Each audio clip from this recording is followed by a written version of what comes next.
How are you, Carlo? I'm fine. How you doing? I'm doing great. That's leaning towards the end of the day. So and you it's really the end of the day. It's the end of Yeah. the night. Where are you from? I'm in Quebec City, Canada. Oh, okay. Okay. Nice. I've been visiting, never been to Quebec. I've been to Montreal. Montreal, Montreal. with one of your bands or No, no, I was there for 1 week. I visited Godin oh Guitars, the factory. yeah, Garden. You have Yeah. I think an acoustic guitar also. That is Uh, all yeah, your yeah, guitars. yeah. Right. Yes. Yeah, I also had one, yeah. Yeah, yeah, I thought so. Yeah, he's a great producer and builder of guitars. Yeah, for sure. Amazing, amazing. Ciao, Olaf. Yes. Ciao, ciao, Mika. So glad to have you. I feel really fortunate to have the chance to the opportunity to talk with you guys. It's been a freaking long time since I'm following your both your projects. Olaf is.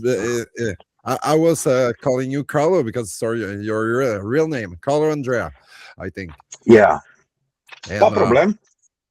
but yeah, your hardest name has been Olaf for quite a while, 30 years. Yeah, yeah. So that's gay. That how you pronounce your name, Michelle? Is that Michelle or It's Michele. I've been seeing it. Everybody Michele? keeps misspelling it with two L's. Yeah, Yeah, but yeah. only one. There's only one L. Yeah, Yes, it's that's Michele. Michele. Thank you for providing that precision on your pronunciation. No, Because no we, worries. Happens we all the time. oh totally. And my name actually I'm a French speaker, so I always have mispronunciation on my name as well. So we don't really care. The important thing is just to talk, Yeah. guys. It's it's quite a beautiful moment right now to have you back together with Vision Divine. Obviously, the main reason why we are talking today together, and I just want to let you maybe describe a little bit how it took place, and also you describe a little bit that thing in your first single, 18. I think in the lyrics we can hear a little bit of that. Yeah. So the whole concept of the whole new EP is about uh, it's about timing, which is something that is very important in music itself because timing is everything. So the way you perceive time in music dictates your level in a way. So we kind of felt over the years that something was not over in a way, and we didn't see each other long many times during the day, but the feeling was there. So we started to talk about it last year. Oh wait, 1 year and a half ago, and then we decided to try. Let's try to write a few songs, and then in one day we just wrote 3 songs. Um, Wow. so that was easy. We never had any issue about that. It's so easy because our basically we have different taste and different influences, but we have only one thing in common, that we don't want to sound like anybody else. We want to sound like ourselves, which is in the 70s was the most common thing. Nowadays it's Hmm. not. Yeah. So we thought to use the old school and say, you know what, doesn't matter what people think, we need to be happy and proud of what we do, and we need to put ourselves into the music with no compromise. So that's why I really needed Oleg to be part of the picture, because when I joined, I think the magic was there. So we tried to Uh, reschedule the whole thing. Recapture that. Yeah. Yeah. I still remember when Stream of Consciousness was released, and I was a fan of the band of the first two albums, but that third album was such a on another level to me, because I thought the first two albums were more. I will not say generic. Is maybe I don't want to sound negative on that, but I think the Stream of Consciousness saw the band really explore new territories and became something truly unique. Yeah, thank you. Um, when people mention the first and the second and the third, like it's normal. Everyone has a favorite album, and this is not important to me because, of course, as long as you like the band, it's Yeah, understandable that in 25 years you have a favorite album. But since the very first, I always say it's something which now in this months I have been repeating again.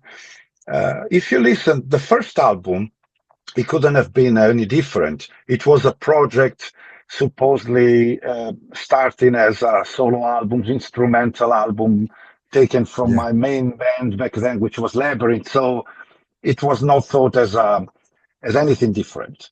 But if you listen to the second one, there was already a change in the style and yeah, the music.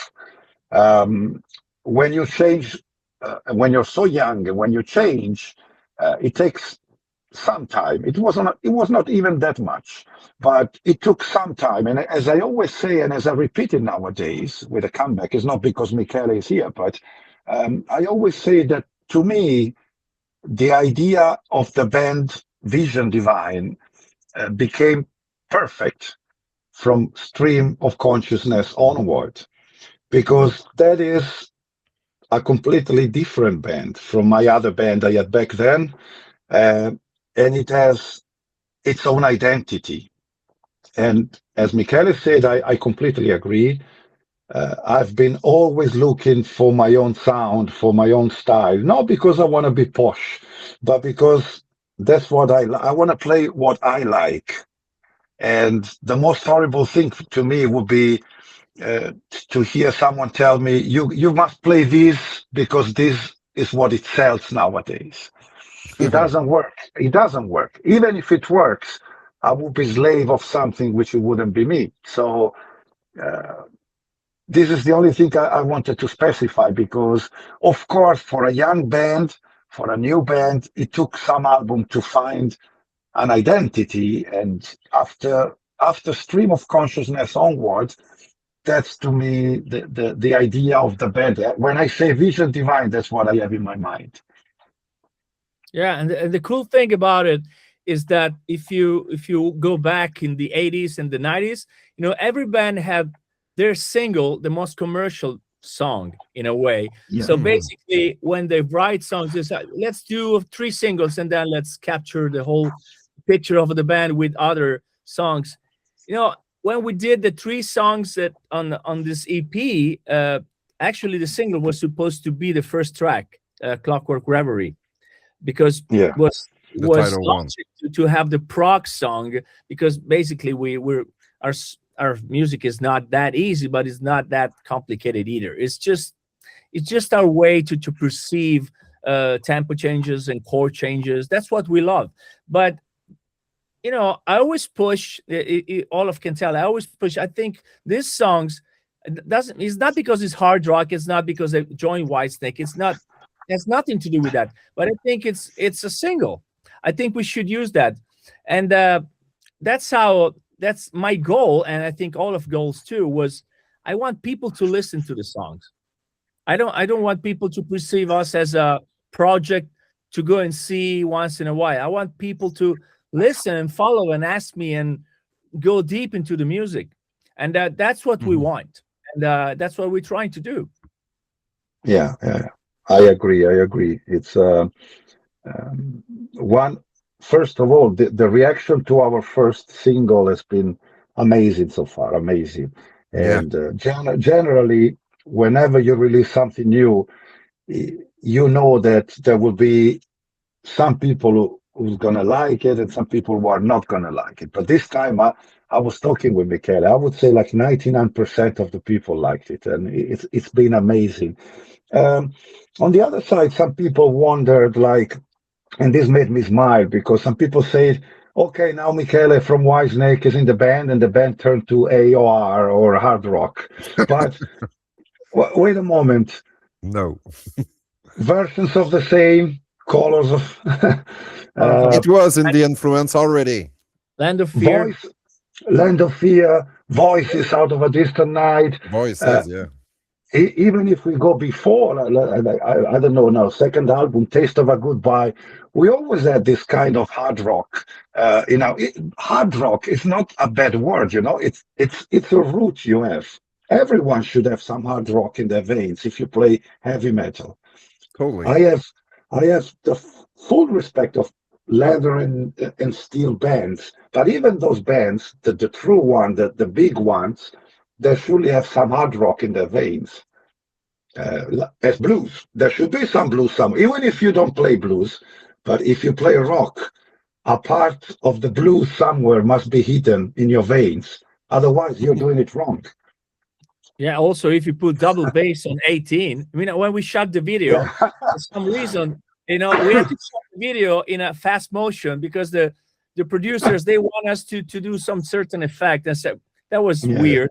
But it ended up good. But anyway, hearing the song so fast, if you put the double bass on the song, it sounds like a fast song. So I think that the songwriting is not to be judged by the cover, And any song of Vision Divine, we can create a ballad version or a fast version or a hard rock version. So that's true.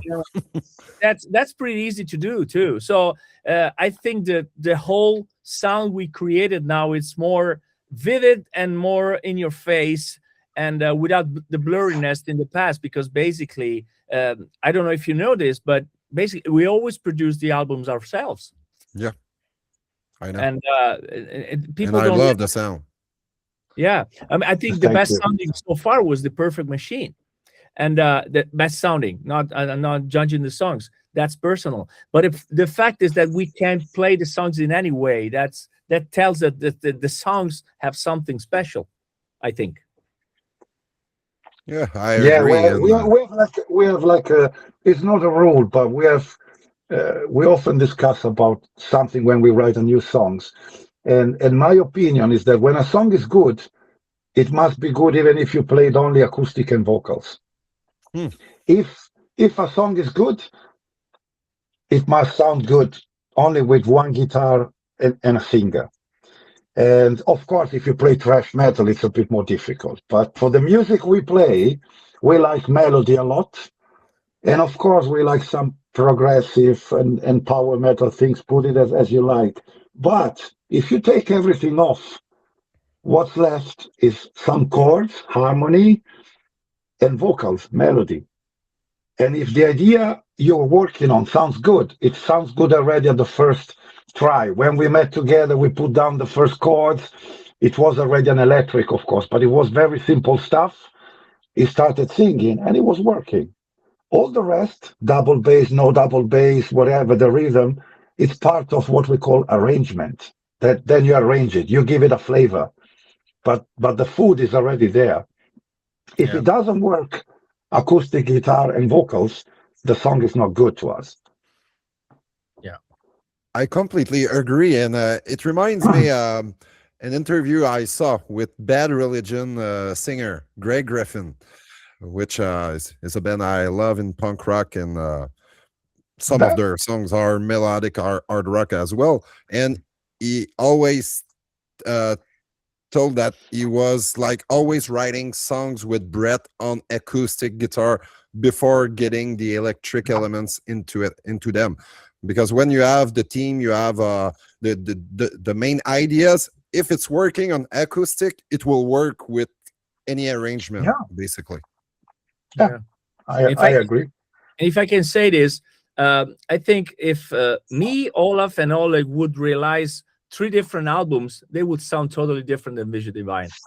Yes. I mean, I don't put my third, and Olaf doesn't put his third. I think when we combine what we have, we try to find a common ground and develop something there that's personal for us, but it's not us. It's the combination of the 3 of us.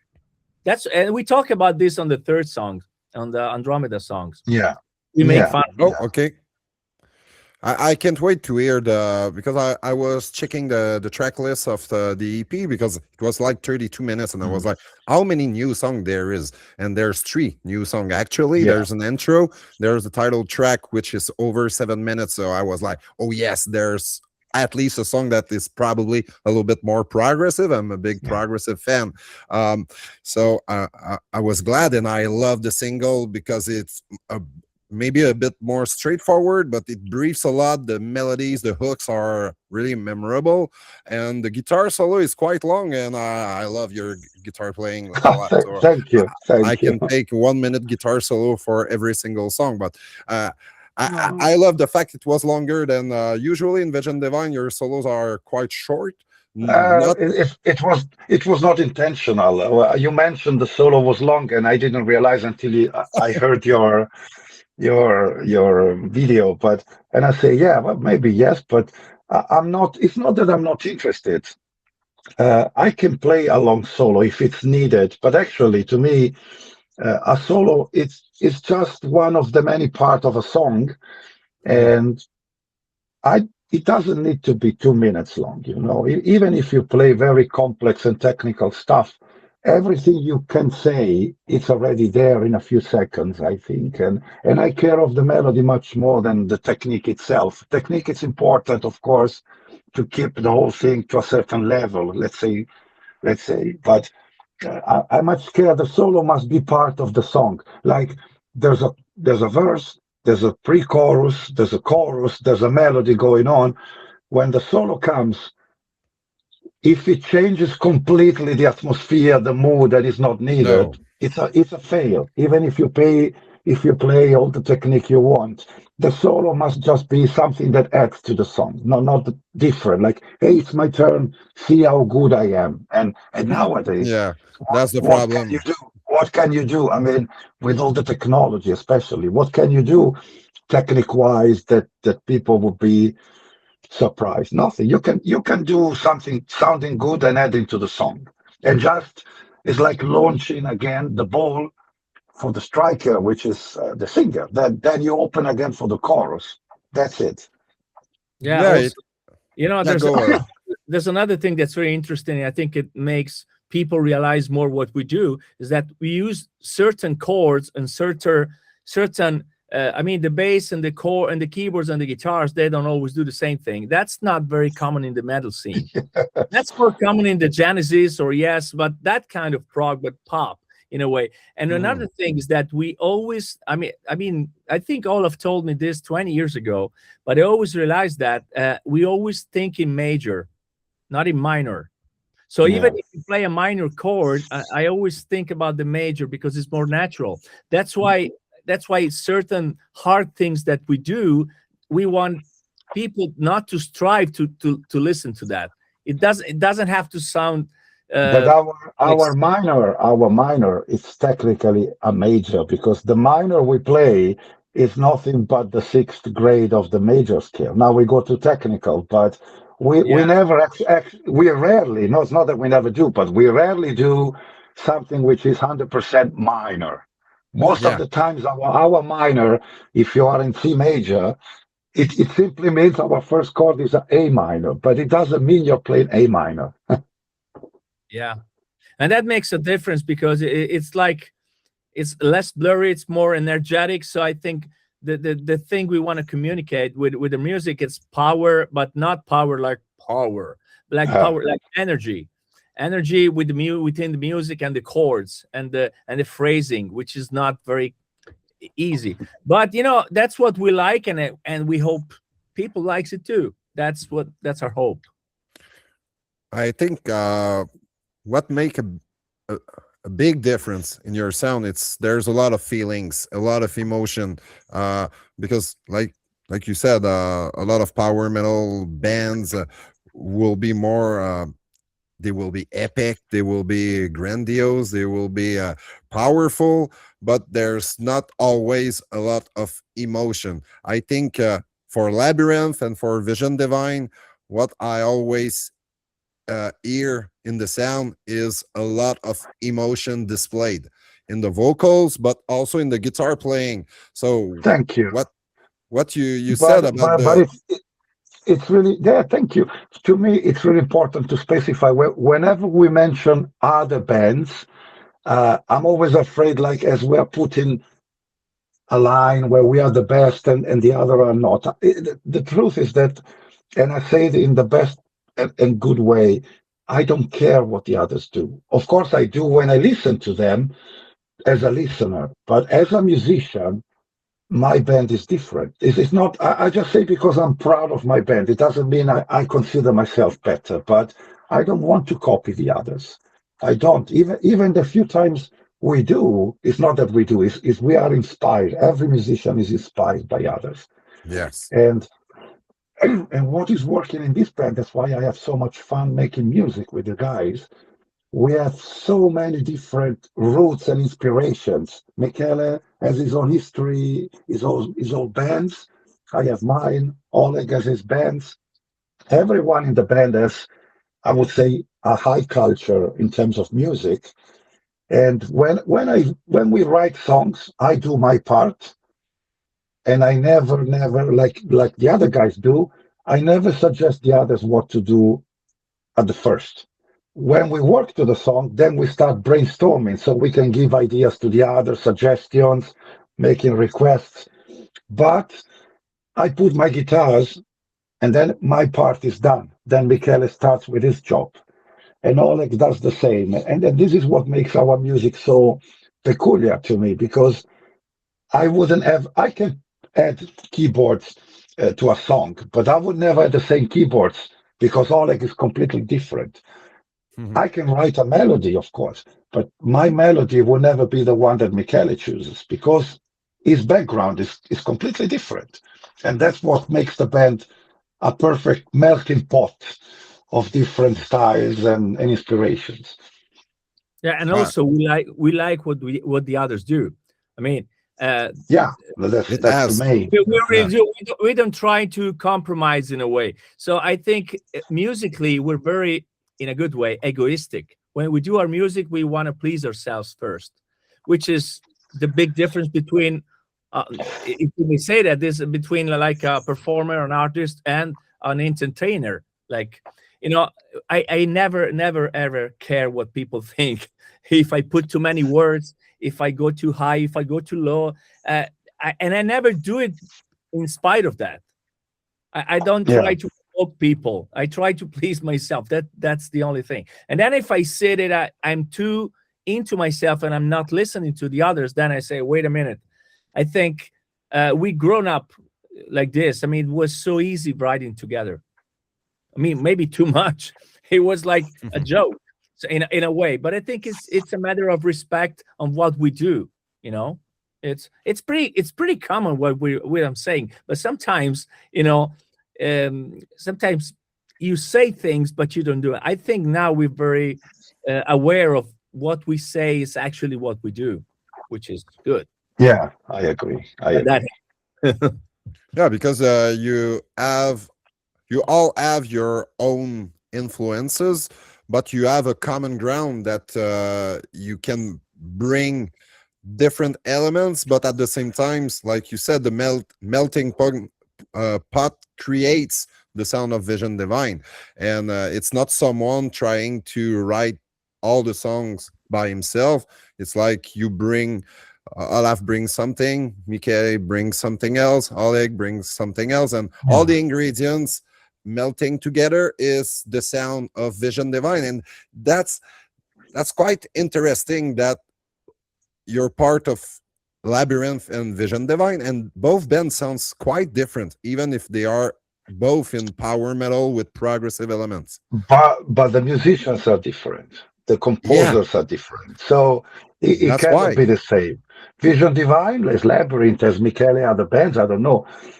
We're never talking about one-man band. If it was one man writing music, arrangement, melodies, lyrics, everything together, then you would have the same style, changing the name of the band. But in this case, what we do is actually what comes from the three minds putting music together. And whenever we write something new, I put my guitar. Like I have an idea, I write the guitar.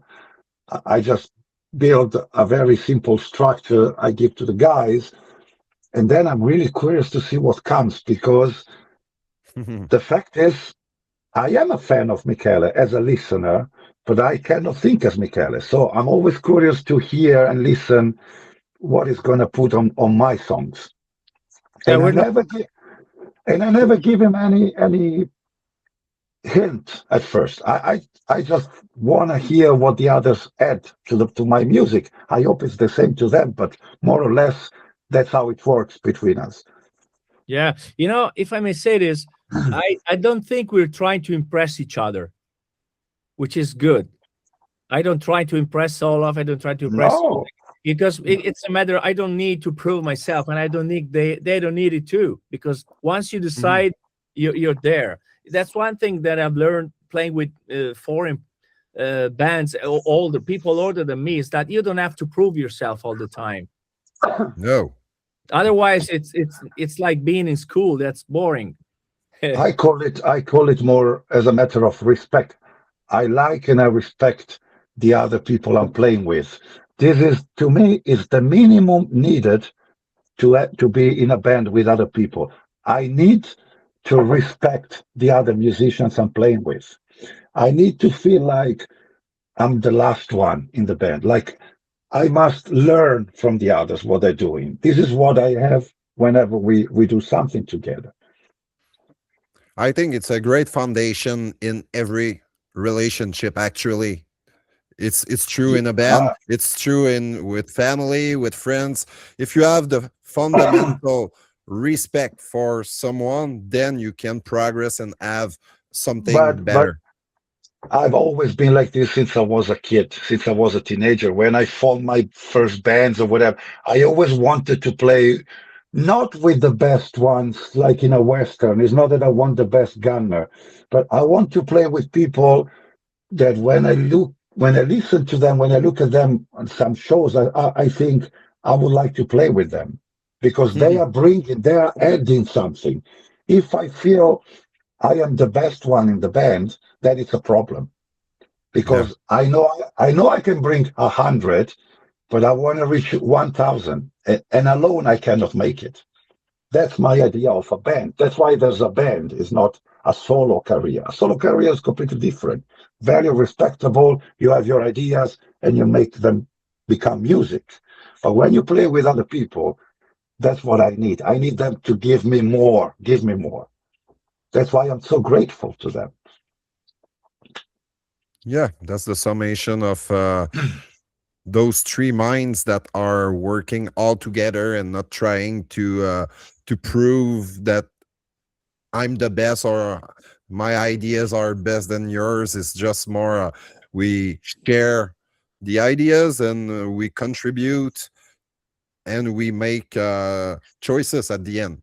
If you But look at the big bands of the past, most of the bands, the big ones who really did something important, they had this idea. You never think of one member, you think of more than one with different styles, different personalities adding to something. Any band you want to mention, I don't know, you can go with Dream Theater, Metallica, Kiss, uh, Journey, you go on. There's always a melting pot of people with some very good ideas that put together make something bigger. yes, and Yeah. Also, if I may say this, it bringing up personalities is what makes it interesting. If you think about Kiss, they have four different persona that they show. The Beatles, even the Queen, any band, yeah, they had something.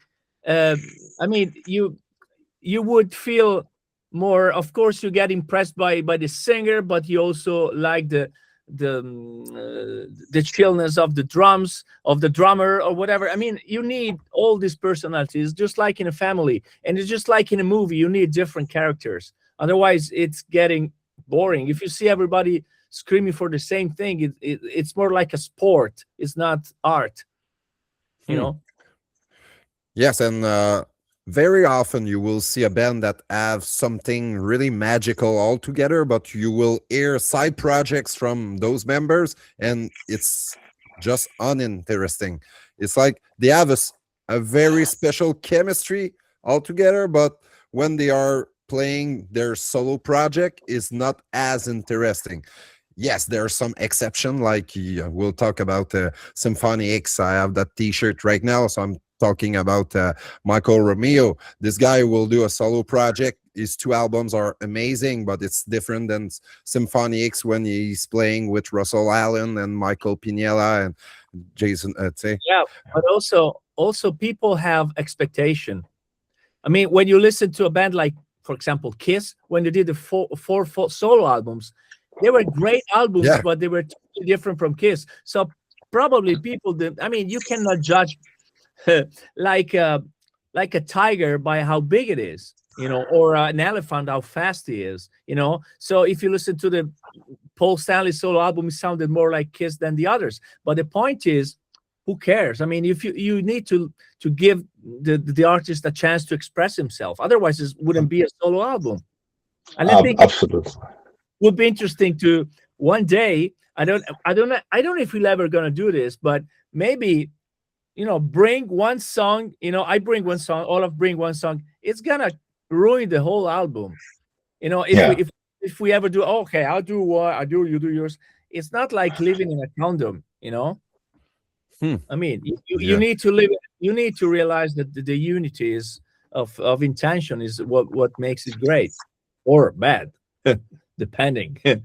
Yeah, I totally agree. And you brought a great example with those Kiss solo albums, because the sound of Peter Criss versus Ace Frehley, and it was really different than Gene and and Paul. So yeah, totally. And when I bought my mom, she bought me those albums when I was 11, and I was happy. I had 4 new albums in one day.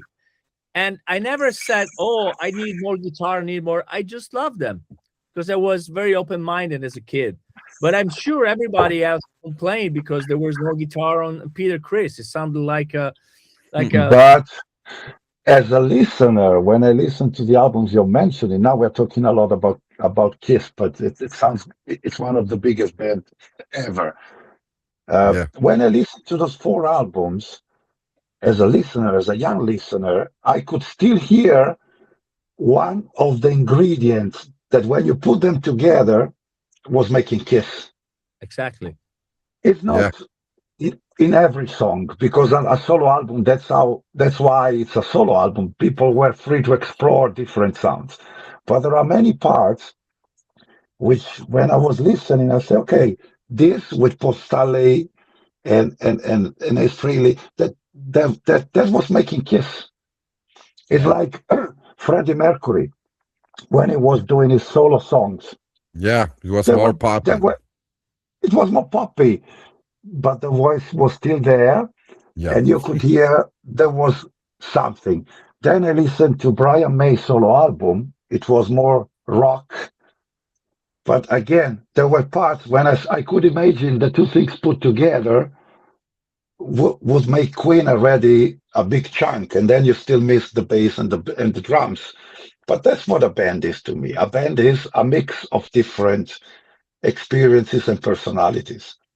Yes, also, when you get to know people that you've been listening for so long, you would expect to know them because you've been listening to them all the time. I think the personality is within the way you propose yourself, not the style. I'm not talking about style. I'm talking about the attitude you show towards your art. So I think we're happy now about what and talking about that. This new EP will be out, and I was talking about the track listing earlier, and I went in another direction totally. But you're revamping 3 old songs. God is Dead, Identities, and I don't recall the other one. The 25th Hour. Yeah, one from each album. So is how different are those songs? Is there new arrangement, or because the production was already very good back then? So I guess there's some changes in those songs now. What do you? Okay, here's the thing. When we did records, where those 3 albums that I did with the band, they sounded totally different. Mhm. And in a good way, or whatever way you think. But the point is that we wanted to create a unique sound for like the sound of 2026. So just to know that, we just want to test ourselves too. We were very interested in, let's see how we can match, God Is Dead, like we did in the first place. We were sure we were going to do great with Identities, because the first It's album was acoustic. probably, yeah, because probably we weren't that experienced yet. But and 25th Hour, I think it needed some energy that lacked in the first production. So when we put that together, say, let's make them sound like they were from the same album. Oh And yeah, that's the idea. in my opinion, it worked. So people that come to listen to us now, they can go and listen to the previous albums, but they would expect the sound we have today. Hmm. If Totally. this I, makes sense. I get it now. Because personally, I think The Perfect Machine was the best production you had on the 3 albums you Yeah. were in the band. But that's my Yes. personal taste. We agree, I guess. Okay, nice. And is there more to come? Obviously, 3 songs, that's cool. But is there other writing session that are actually happening, more to come, maybe a full album in 1 or year or 1 year and a half, something like that? It's happening. I mean, we don't have songs ready yet, but as Michele told you when we started this conversation, we don't need that much time to write songs. I have many ideas. I told Michele, so once we have a moment of relax, I will start feeding them with music ideas, and I will start bringing in stuff and all like to say. But definitely, we want to go on the full length, because a full length is what gives us the opportunity to explore so many aspects of the music the way we Hmm. like. And even this EP, now we released 18, which is the more hard rock style song. And people may think, okay, they turned AOR or whatever hard rock. No, Then I the didn't then take the it next that way. then the next one will come, and they will be surprised. And then the third one will come, and they will be surprised, because we had 3 songs, and we already put in 3 different songs. I guess we put most of the ingredients we had in the past. Of course, 3 songs are not enough, but I think we did our best to put so many different styles together. So I think the EP is already a good. Once it's been released and you can listen to the whole stuff, I guess people will hear what Vision Diviner used to be in the past and what are still nowadays. That's great, because I love all your style of writing, because I'm a big fan of melodic hard rock, AOR, Frontiers record. I love that. So that's a part of the sound that I love. And one of my friend, I was sending in the song and was like, I'm not sure the hooks are a little bit too poppy for me. I know you don't like when it's getting into melodic hard rock territory, but he said, no, but I like it. It's just I love all the other ingredients, and I'm learning to like this part of the band, because his voice is really powerful, really full of feelings. So that's still cool to me. It's just on the line. It's don't go further than that. And I'm like, okay, that's cool that you like it, because I wasn't sure he will love it, but I know he will like the more progressive one a little bit more, for sure. But for Ah, myself, You know if what's people funny? like, go. What do you know what's funny? Since I haven't played with the band for 20 years, most of the people that I go out with, my friends now, I mean, some friends have been my friends forever, but others I got to know them way after Vision Divine. So they had no idea that I had this career in a way. So when I sent the tracks to them to listen to them with friends, students and stuff, they always say, "Well, this is not my kind of music. I like it," but they never compared us to anybody, which is great. Because Yeah. once you listen to something for the first time, you cannot say that you like it, because in music you like what you know already. So I was happy that even if we use this single as 18, it doesn't sound like, I don't know, AOR like what? And then when you say this, they say you sound like Europe. No, No. you sound like Not really. yeah, no, you don't sound like Europe. You don't sound like Dream Theater. Not actually, no, just because of the drum fills, And then they can't say who we sound like, which is great. And it's funny, Yeah. but this is not my kind of music. Like, you only have one, So the reaction from the people near me is weird, because they don't want to disappoint me, but they don't know what to say. If they That's say, really "Oh, funny. I like it very much," that's a bad sign. I don't like it. That means you have a problem with me, because But at the same time, those songs just become better when you're listening to them more and more. Yes, it's quite catchy at first, but at the same time, there's a lot of details that are maybe buried the first time you're listening to it. So once you get into your fourth, fifth, and sixth time listening to the song, you have a complete other impression of the whole song and how all those ingredients are interacting with Yeah. each other. Also, songs are not meant for be listening for only once. Yeah. Yeah. It's not like a movie. Movie's different. You need to watch it once, maybe you watch it twice. Listening music, sometimes I listen to the same songs for 100 times. Oh yeah, if it's Not good. Not because I don't, because it makes me feel good. Yeah, So- When I got the master, I finally had some friends of mine listen to the whole stuff, and I have a very good friend. He's a very good guitarist. A very good guitarist. It's amazing. Michele met him when we went the Metal Italia. I would play the festival. He's a very good guitarist. He listened to a lot of music, but he was listening to our songs, and the title track is the typical, let's say, the typical Vision Divine song you expect. Okay, but when 18 was played, he started with a hard rock. Okay, this is more hard rock, and then he wanted to. Can you rewind a moment?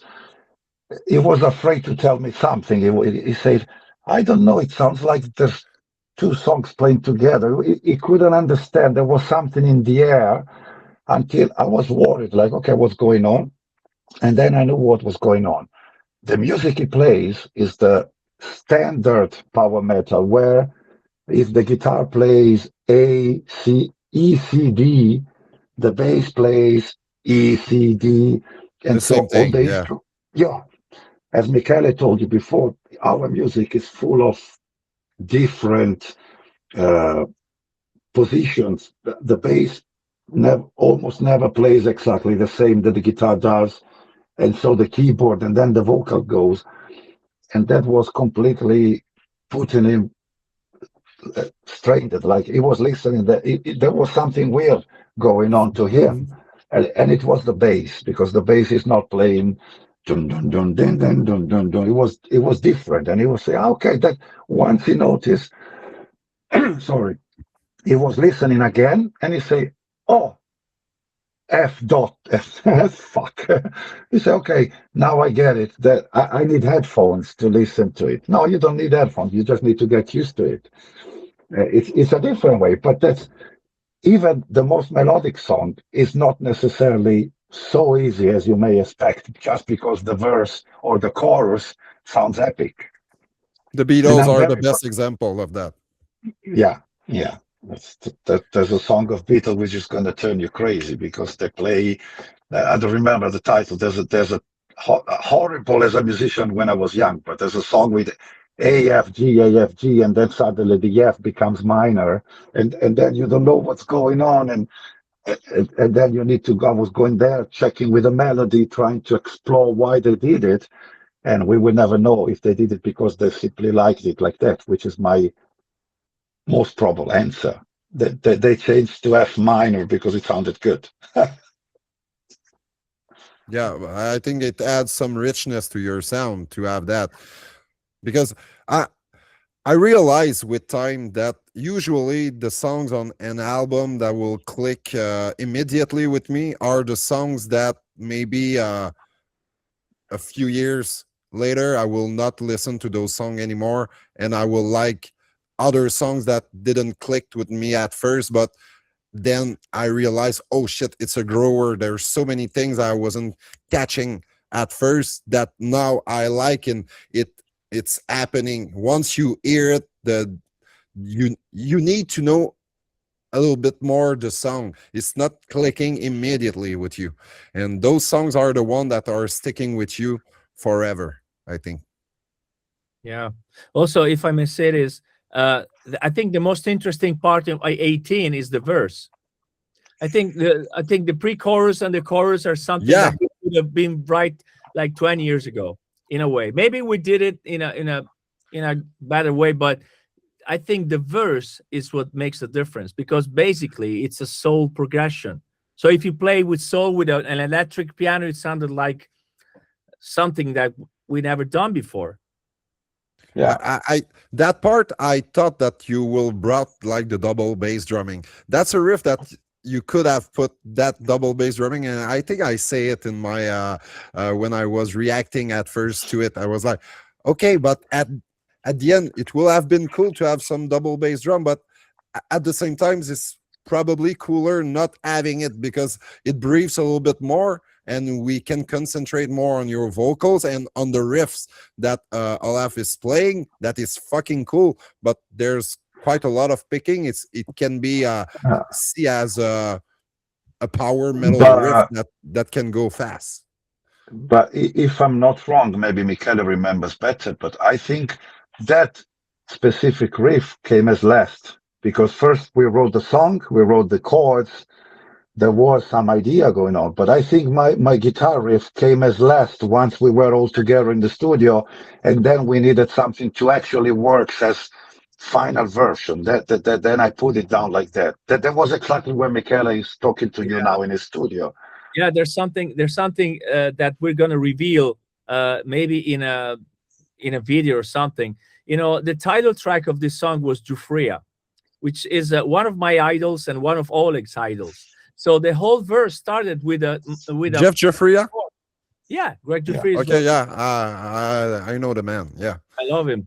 So the too. whole verse started with an E minor over a D, because it's something that he always done in his Jufria and House of Lords albums. So Yeah, I House of wanted Lords, that man. chord, and there's something that Olaf knows. I mean, all of a sudden that chord disappeared in the keyboards, and I said, no, wait, we need that chord, because that's how everything started, and my whole melody started with that chord in mind, and it has nothing to do with, I don't know, Iron Maiden or heavy metal acts.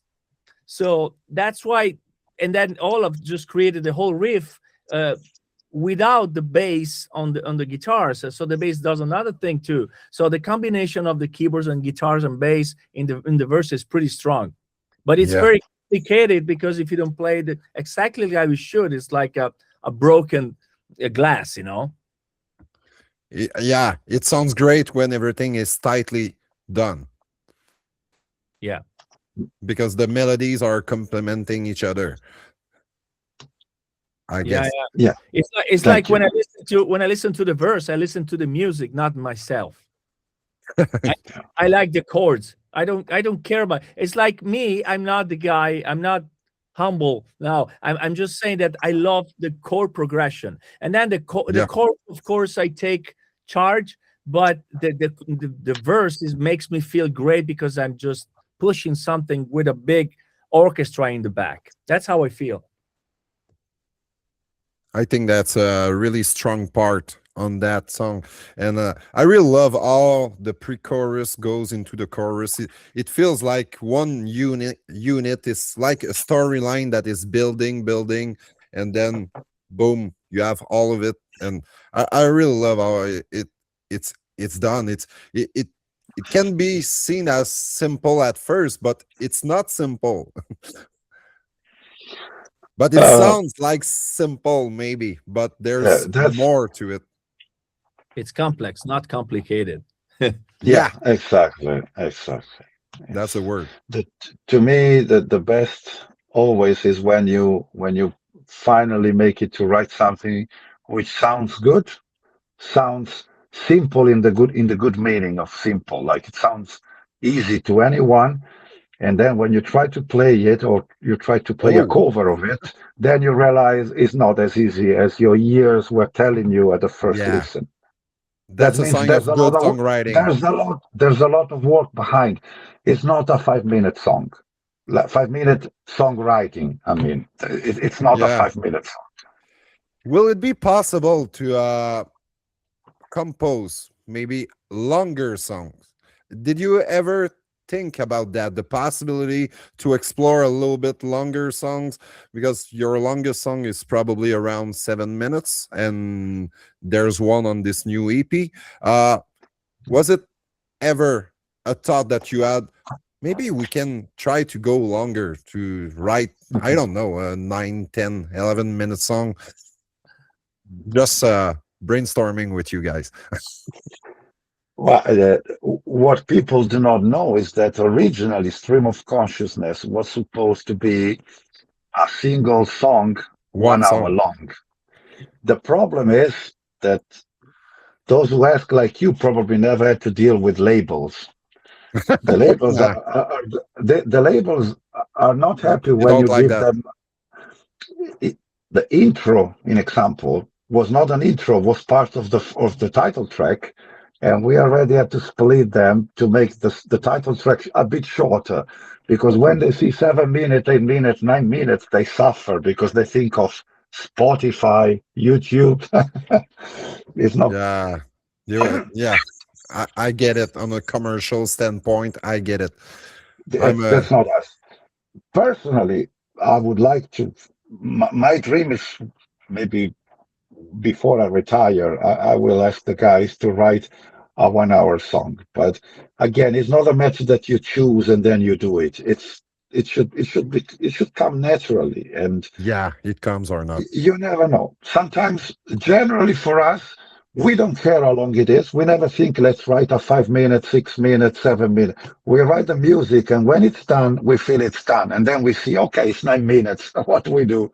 And then if they ask us, we try to cut down to 7 minutes. But I couldn't push myself to do 1 hour because I put it on paper and it wouldn't sound good, I guess.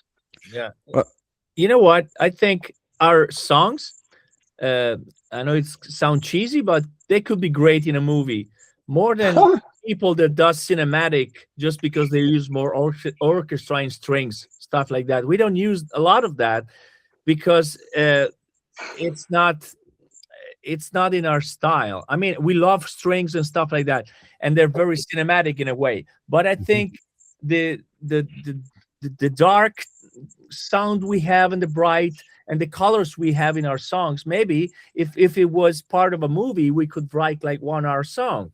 That Yeah. but that has to be displayed in a way. I mean, because there's a way to follow. a Uh, storyline to follow. Yeah. that could be great to do like something like that. I'm sure we would love to do that. I mean, I Yeah. would love to do that. I'm giving you ideas, guys. See, as long as you don't get publishing for that. Yeah. Yeah. Because I I have to say progressive power metal is really at the one of the style I'm a fucking whore about that. I love that.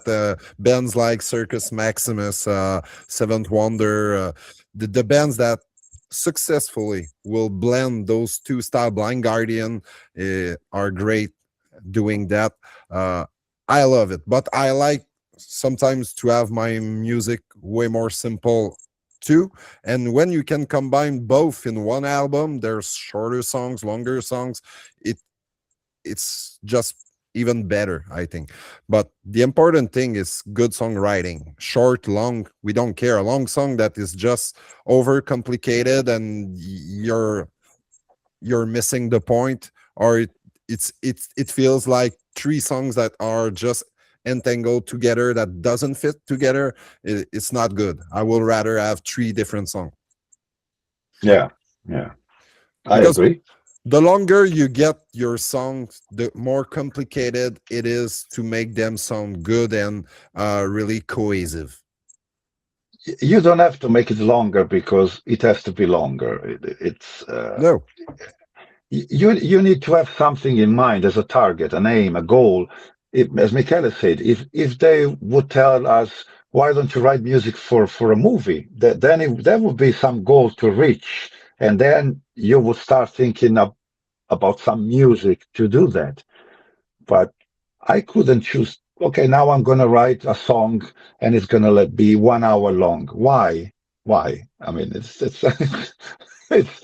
Yeah. I don't see it. It's not a challenge. It would be something too much unnatural to me. Yeah, one other It's thing. like Another thing we did when we wrote the songs, we didn't think about the key of the song.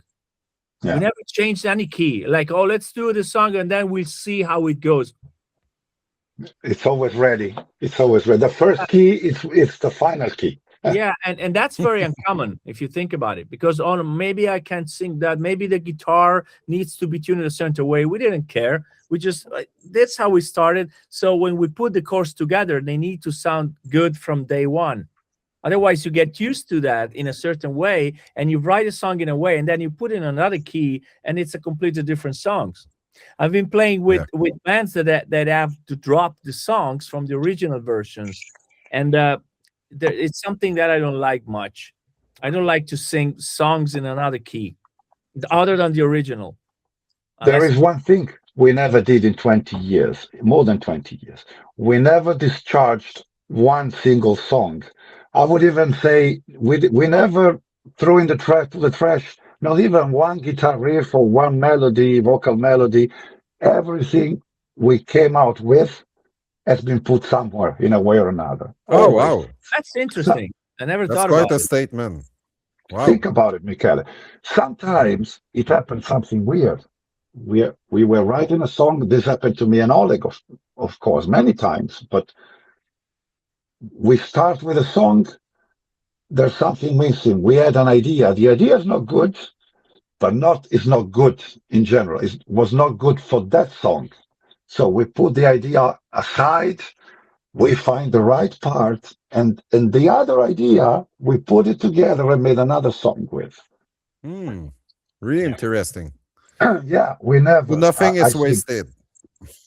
But it's not the way. That's why I respect so much every one of the guys I'm playing with. Nothing comes from them that is actually horrible. So in the worst case, It's all workable. it may not fit what we are doing in that specific moment, but I would always say keep that thing. We're gonna work on that later.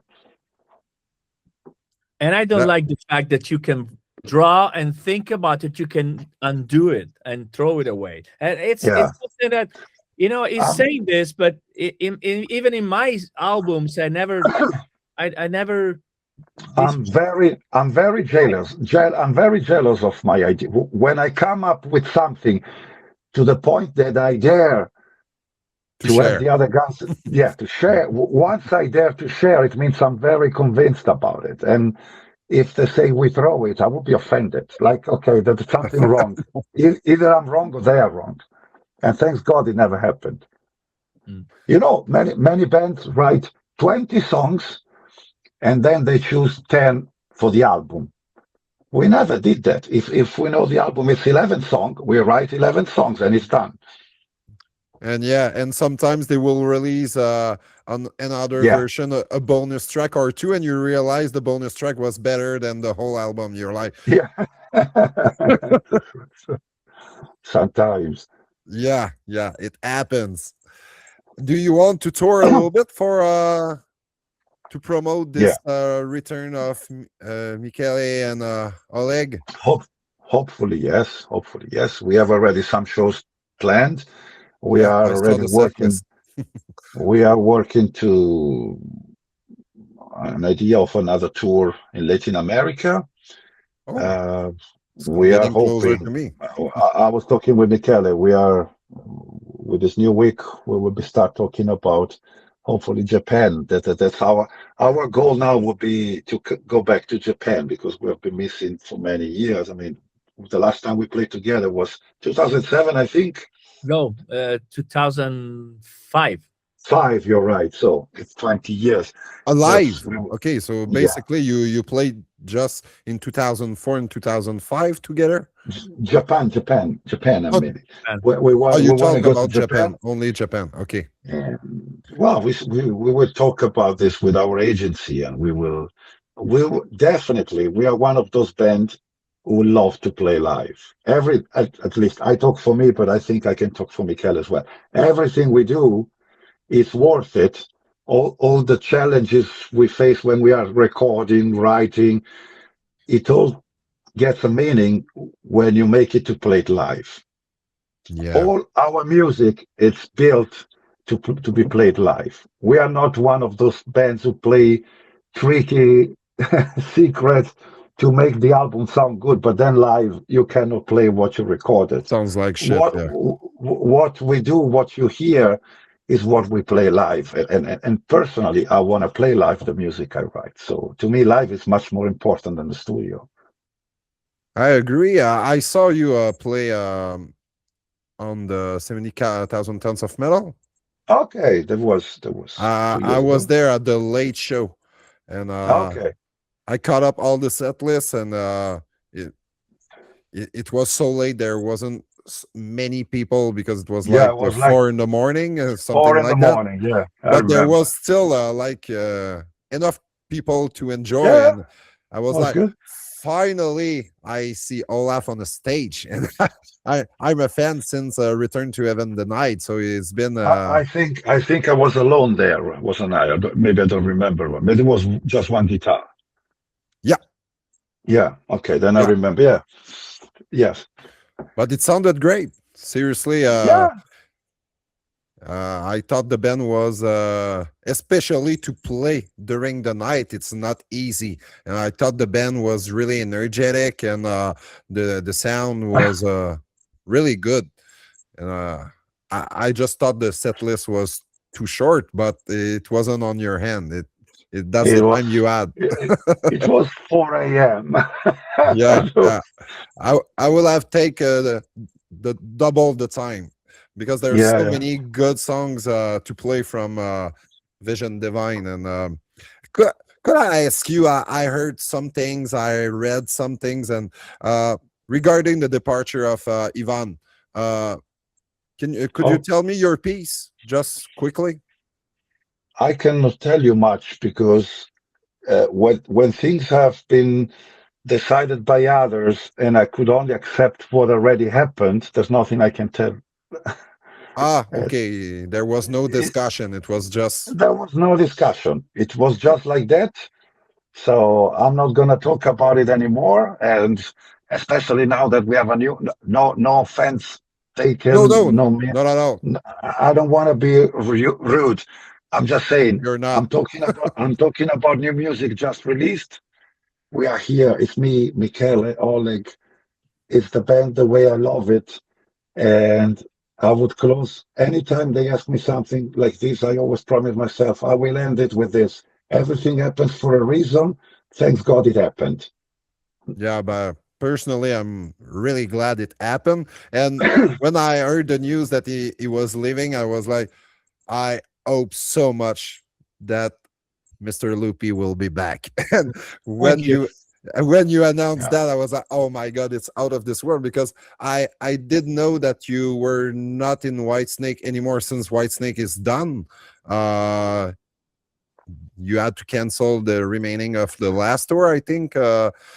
because David wasn't able to. I don't know the exactly all the reasons, and I don't want to enter that subject neither. But I was like, maybe he's available to come back, so hopefully they will discuss. But you told at first it was like for a year and a half you were discussing about working together again.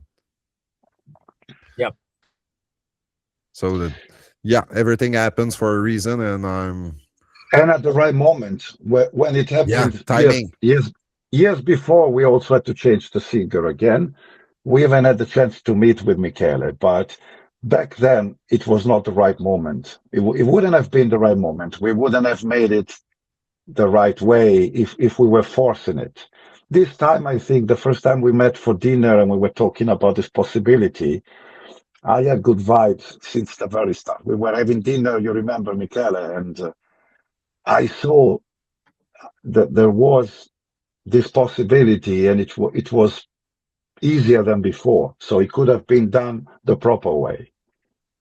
Yeah. Also, when we got together the first time, we didn't know each other.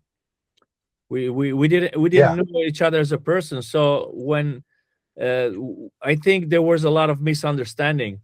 Uh, yeah. And we and were younger, and we were younger. not fights actually, because we always say this. I never fought with Olaf. Once because he's bigger than me. Second, Yeah, second he's that quite a big guy. Yeah, I yeah, saw yeah, that. and I'm an average Uh, guy. But yeah, the point is that we had different goals back then. But basically, we come from the same vibe, which is we want to do our music.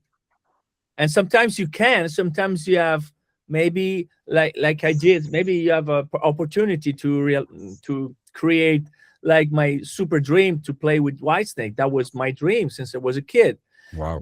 But the point is, what we really care in the deep, it's making music together, and we never had issues about that. Never. The problem was always referred to people and schedules and whatever, but never personal, because we didn't know each other. Now we know more about each other, and it's easy to get along. when you are younger, it's very easy to find yourself very likely in a toxic environment. Even Yeah. if you're not a toxic person, the environment around you, even around the band, not the members, not only the Exactly. members, but outside, when you are too young, you have no experience, you are too naive, and at the same time, you have your goals in mind. So on one side, you have a strong character because you want to reach something, but on the other side, you don't have the experience to handle all the toxic environment you're living in, you're swimming in. I guess you may agree. I don't know many people you know from this music, but this music can be very toxic, can be very poisonous, and when you're young, it's very easy to get lost. So in a way or another, we all got lost somehow. Sometimes we believed in the wrong people. Sometimes we thought we were doing the right things, but we just did it the wrong way. And sometimes you say, if you grow up the proper way, sometimes, at least that's what I did. I always thought many times, if I could go back, I would do things differently. And this is one of those chances when it happens, you can talk with the people. And as Michele told you, of course, we had our moments of stress while realizing something, but the respect for the person has never been missing. In these 20 years, whenever we met, there's always been a smile, uh, a greeting, and good chat. We never had something so evil between that we No. were refusing to talk or to meet. So now that we had the chance to rebuild things and even make experience of the mistake we did in the past, it's been the best chance. And I told him once on the first night, which I hope he can confirm now, I told him, however it's gonna be, I can promise from now that any problem we had 20 years ago cannot happen again because it's just done. It's we all learned from the mistakes we had in the past, and nowadays we are pretty more self-confident, and it's the perfect moment to do this thing Yeah. because Also, many don't realize that we didn't have a manager. We didn't have, Yeah. listen, we basically produce ourselves from day one, and like any other band, we don't have like a mastermind behind us like Led Zeppelin had, like the Beatles, Kiss. Everybody had somebody taking care of the characters of the people. We didn't. It was like a soccer team. If you score, everybody's happy. If you don't, everybody is pissed at you. Yeah. True. So basically, that was the thing. That's because we didn't. There wasn't like somebody taking care of us. Especially when you fail, everybody's great. But when you do something and you achieve something, everybody wants a piece of the pie. Yeah. Yeah. Totally. And that's why I'm always concerned about success, not failure. When you fail, nobody wants failure as a so, but when you do something great, everybody, oh, that's because I knew it, that's because of me. No. I was in the studio, I was touring, I was doing this, and I knew who was there with me doing things. So basically, the time we spent together was not enough. Yeah. What I like the most from these guys, it's exactly what Michele is telling you, is I think nowadays, we are in the best moment ever to know how to share the good moments. When there's a song out, I've never been looking for me to shine more than he does or Oleg does. I always tell him, he's the singer, so he's like the striker in a football team. He's the one who's going to score the goal, and that's a role. I cannot be jealous. Or other people have problems with the fact. Again, I'm using Michele as an example, but because he's here, he has 10 years with Whitesnake. Whitesnake is a bigger, stronger, long-lasting band. He comes from such an experience. I am not offended if he gives me a suggestion about anything, even a simple thing like the sound of my amplifier. Why would I be offended? Some people would freak out completely. This is my sound. How do you dare? I don't, because if he gives me something from what he got in his career, I'm very happy. I'm growing up again. Holy, you can learn a lot from every single person. You can learn at least one thing if you're open-minded enough to listen. But I can tell you, some people are not. Some people trust me. Oh yeah, I know. People, I know. We all experience that. Some people live in their ego. And when you say ego, some people think about some people that thinks too much about themselves. I think the opposite. People with ego most of the times are people with a flow. They have their flows and they don't like it when these flows are exposed to the others. It's a self-defense system. The ego is a self-defense. I have a weakness and nobody gotta know about it. I don't have an ego the way people may think, because I know I have flaws, and anybody who can help me to improve my flaws, my weaknesses, is welcome. I think it's so always, if there's something that I'm aware of, is that I'm not just a singer. I'm also a musician. I've been playing with other. So I know. I don't want to be the pain in the ass singer that everybody has in the band. I mean, I know that a band is a band, and I've been singing for others. I've been playing for others, and if they tell me, okay, don't go there with your voice, and I trust them. I trust them because I know that maybe in that particular time I'm focusing in one thing and I'm missing the point. Back then, Olaf know this, when I was composing songs like melodies, I was putting so many things in one sentence that I had to take away 60% of what I was doing because I was afraid I wasn't doing enough. That was my problem. And when Yeah. I think about a song, I think in a slow way. So if I think about a song that is like tu tu chatu, maybe I think of the song like tu tu chatu. That makes me put everything I can in that song, and that's a mistake that I've learned to drop over the years. And well, at least I tried.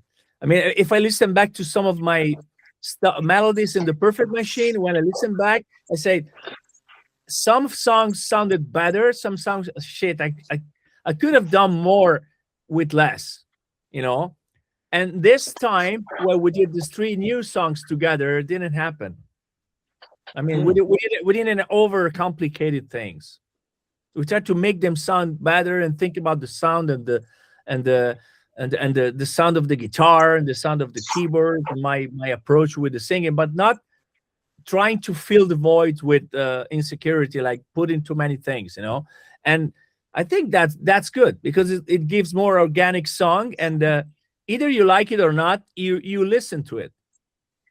That's my goal. I mean, you can say you don't like it, but if you go to the very end of the songs, I'm happy. That's what I want.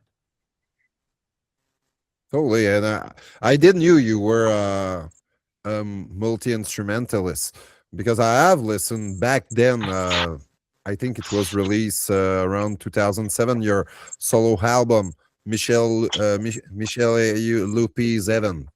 That was 5, yeah. 2005? Mm-hmm. Okay. Yeah. And there's a lot of different songwriting on that. And I think you played many instruments on that album. I used to write everything for every instrument. But the point is that I've never considered myself as a singer. So that's good. So if you fail, you can always say, well, I'm a keyboard player. And then if you suck as a keyboard player, well, actually, I'm a singer, you know. You can always rely on that. You know, jokes apart, I think you can't be just a singer. You're a musician. Yeah, I consider myself that. And my voice is one of the instruments. And I think you don't know this, but I always tell this. You know, Olaf used to sing back then, and I've been listening to his demos, and he actually sang great. And I always sing. Yeah, I didn't know that. Wow, but you know, even our drummer plays piano and guitar, and this is something I'm very proud of as a band. I may say we are a band of musicians. Of course, all of us Michele is the most various player. He can play more instruments generally, but as a musician, everyone in the band could at least think of other instruments. And for the music we play, that's something which has become more and more important to me. Nowadays, I couldn't get a singer who doesn't know about music at all. I mean, ear is good for rock and roll, ear is good for garage music, but when you play something that has to work at its 100%, you need to see the overall plan as a musician. And that's something you learn with the years, especially, I think. 20 years ago, it was different, of course. Yeah. Obviously. I have a question. When you are playing live nowadays, there's quite a lot of back vocals in the songs on the Perfect Machine, on the Stream of Consciousness, the 11th Hour, the new song as well. There's that trademark back vocals that we hear you. Mm-hmm. How do you put that out live? Are the other people in the band singing, or there's a backtrack, or? Well, we go with backtracks. Yeah, there's always been backing tracks since day one. Because that's my approach. I always picture my voice as a polyphonic thing. Yeah. You know? And I would love to have the budget to have many singers, but we don't have it. So it's a budget thing, yes. Yeah. And then that would be great. But once again, you know, we try to get a bigger production than what we actually can. Because basically we're playing 5 people. And now we're 5, and we need some of the tracks that are in the records to respect the songs we're playing. But of course, when we play live, they're not as loud as you would think. because Okay. also the space you have live and the dimension and dynamics you have live, it's totally different. So the resolution you have in a record, you can hardly have it on live, even if you have a great PA and a great sound engineer. But it's different. It's pumping and it's live. So you need to focus on what matters and not forget what makes what matters count. And so we don't have others, some vocals, some noises, some speaking voices, maybe a few chords here and there, but we don't have guitars and we don't have other stuff like that. We just All, need some all, yeah, underlying. all the instruments you see on stage are playing live. There are no pre-recorded guitars or keyboards or stuff. We just have vocals, of course, which we do not pretend to be singing on stage. I mean, Yeah, you will see that's horrible. I You will hate that, see man. That would They be fun. you pretend to you sing like 3 octave higher than their register, and you're like, I come on, I know it's not you singing. you when you come to a show, you will see 5 people playing, including Michele singing, and we will have backtracks for choirs, especially some backing vocals, of course, because we cannot sing that. Either we can't sing that or we cannot sing and play that at the same time. Yeah, I mean, the two things wouldn't offer you the best possible show. But many times happened, even since the reunion, our first show in Milano, Metal Italia Festival, our tracks had a problem and we just went live and nothing changed that much. People didn't even notice Yeah. because what we do is just to add something to bring the show to a better level. But even if that breaks and doesn't work, the show is still there. It's not that the band can play. It's all there already. We do it more for ourselves than for the people, actually, to respect the Yeah. song and that. Also, if I can say this, it would be very hard to have background singers doing this unless they were very well trained, because our songs are very difficult to go up and down.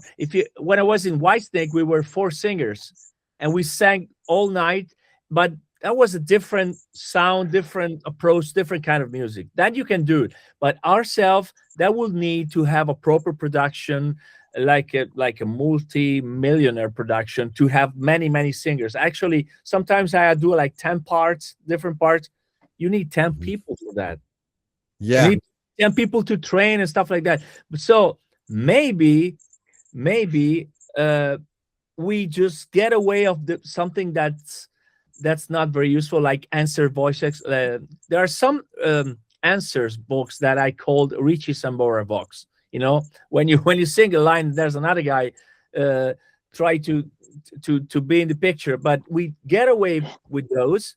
And I try to sing as less as I can, because there's one thing that I realized when I was singing these songs, that I was doing too much.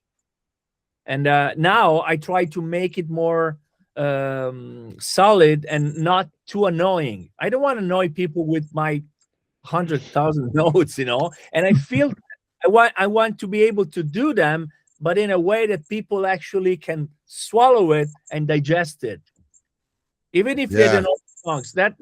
That's my goal for now. But I don't want to just get rid of the backing tracks, because we need them. Otherwise it wouldn't make any sense for me to do only one line. yeah. The song voices, especially, will sound very weird without any backtrack. To be honest, because the vocals is answering to the other vocals, so it creates something unique while like exchanging those vocal lines. But I guess in most of the song there's actually back vocals, but they are not high in the mix. So truly, I don't think, even if you don't have those backtrack live, it will be still a good experience and sound like the band. Yeah. But Also, Well, yeah, sometimes there was a friend of mine that used to tell me, you do background vocals because your voice is not enough. He told me that when I was young, and I felt, oh shit, maybe he's right. And I felt, I don't yeah, think so. I felt shit. Maybe it's right. Maybe I'm insecure, and then I said to myself, no, I do it because I like it.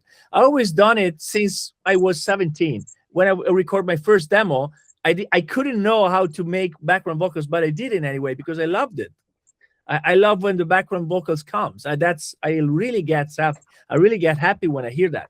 But the point is, now I try to make my voice sound bigger so I can just reach more harmonies with only one voice. So the rest is just like it's like having a big steak and you have French fries.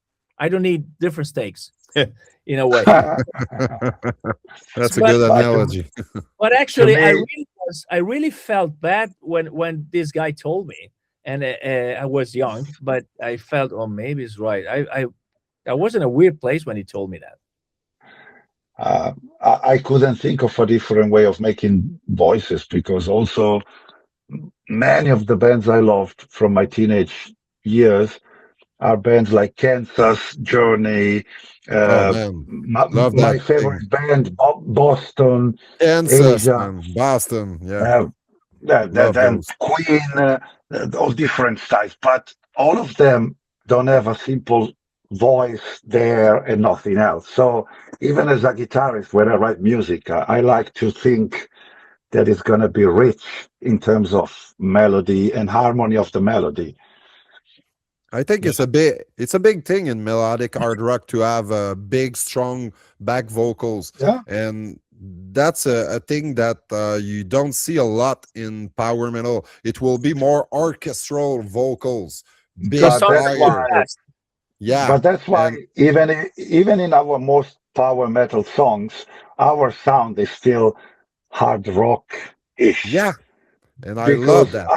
our approach to even to the fastest song is not the Scandinavian style. We Yeah, just double kick it. It's a different way. We basically play a hard rock song faster, but the approach we have still comes from there. Yeah, that was what I was always thought. Every time you add something, oh, you don't need that. There's not room in the mix for that. Well, I want to make it anyway. Just because you tell me so, then I'm gonna do it. And then, yeah, sometimes I over exaggerate. There's one song in the first album that I did. It's called "Through the Eyes of God." through the eyes of God.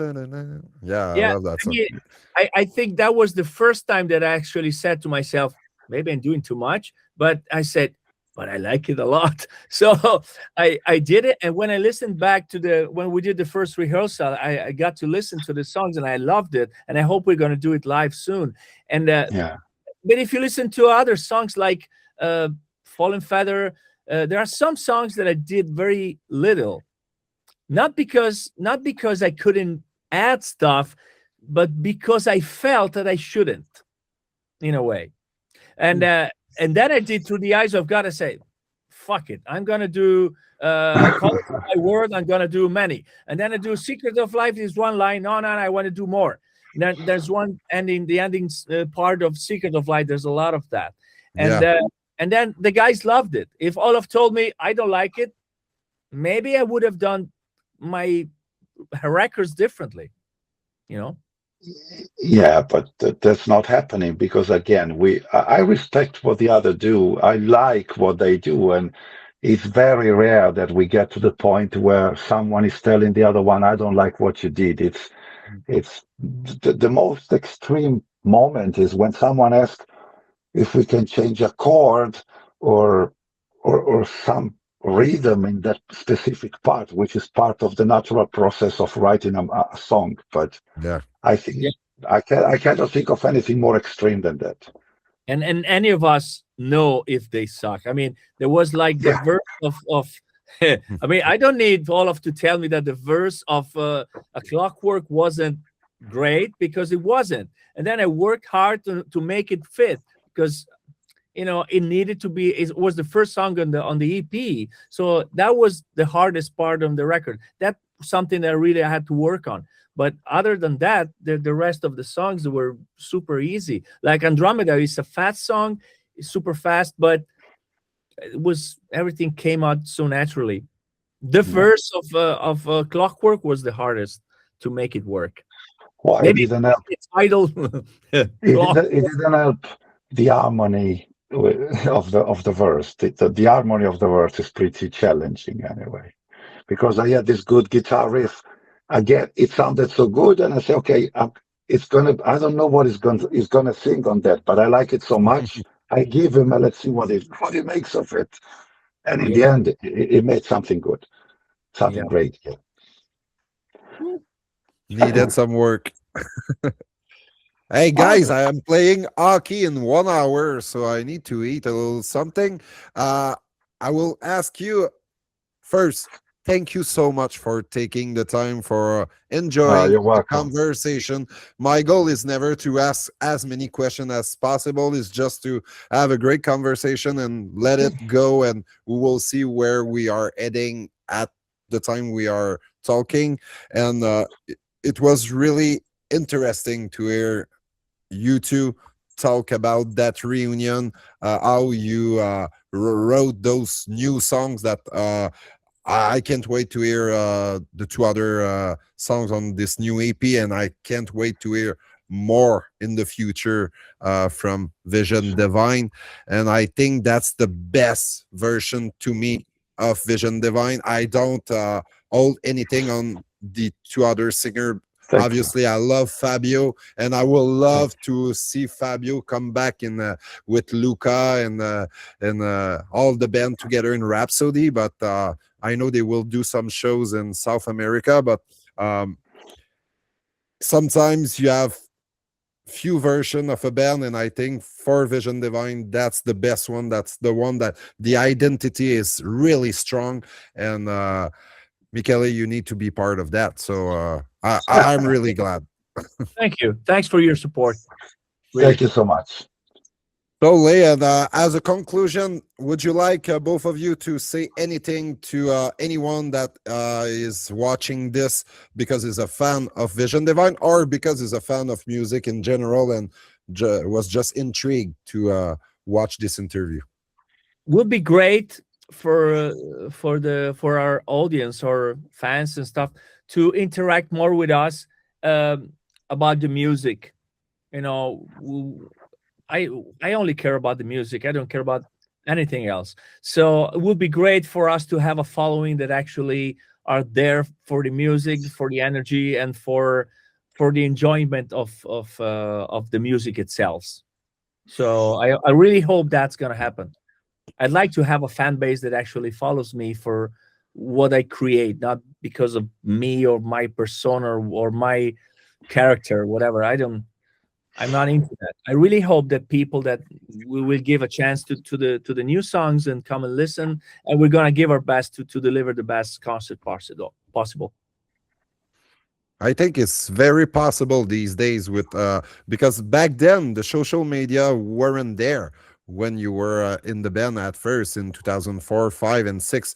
Facebook arrived like in YouTube like in 2007. So it's a real new reality in communication right now, and how you can market your band. And I think if you stay active on social media, people will just get more and more involved. Yeah. That's the key. Imagine that this video you just watched, 18, has been our very first video made together, me, Michele, and Oleg. We have been playing together since 2003, but back then, social like YouTube were not that popular. Making a video was so expensive, and the chances to be aired on TV was zero, that it was out of discussion. So this time, the video you're watching is our very first one to shot together. It's amazing. Yeah. And I feel very fortunate to have shared that moment with you guys. And Thank you so truly much. from the heart, I wish you the best success. And if you come to North America or a festival close enough, for sure, I'll be there, and I'll be really pleased to meet you in person. Thank you. Us too. See you around. Likewise. Thank you so guys. much for this. See you Ciao. around. Ciao, ciao. Ciao. Keep it real. Ciao. Yep. Ciao. Ciao. Bye. Ciao.